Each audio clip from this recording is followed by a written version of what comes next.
Nous voici rendus dans une partie un peu plus complexe de la conception de notre section A.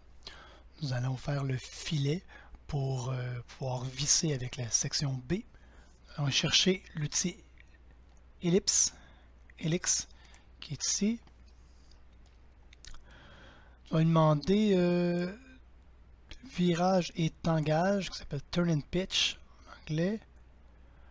De où on veut qu'il parte? On veut qu'il parte de la partie extérieure ici. Et là, je veux avoir 2 révolutions, donc 2 tours. Et la hauteur, on va mettre 6 mm.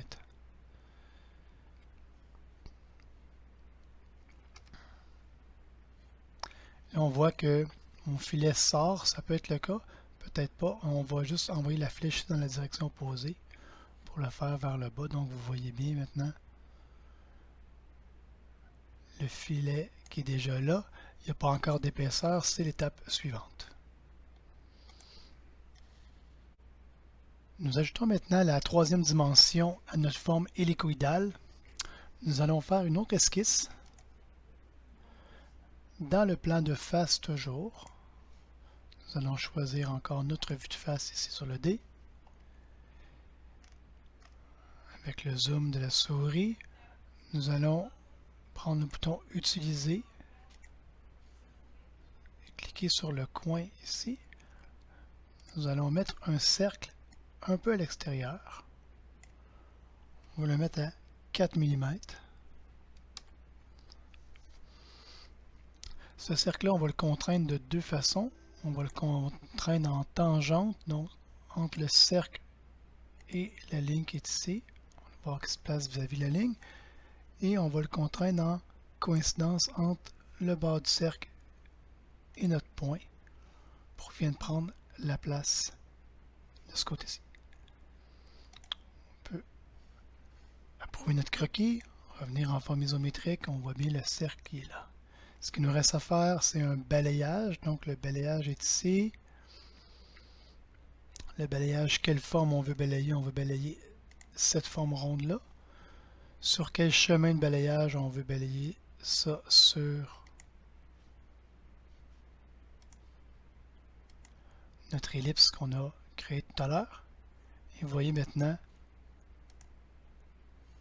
lorsqu'on l'approuve, notre balayage est complété.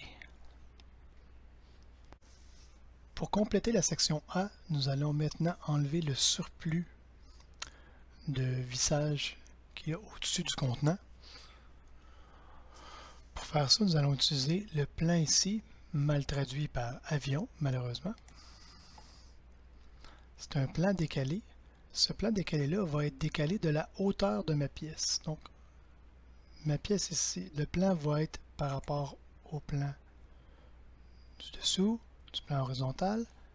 Le décalage va se faire de la hauteur de ma pièce. Donc, ma pièce ici fait 33 mm.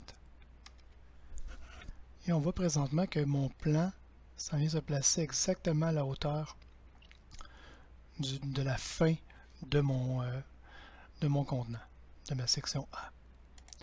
J'approuve. Je vais venir utiliser l'outil diviser. Je veux diviser cette partie. Je veux la séparer de ce plan-là. On voit ici à gauche que la partie 2 vient de se créer ici. Je vais approuver et je vais aller à la partie 2 ici et je vais supprimer cette partie.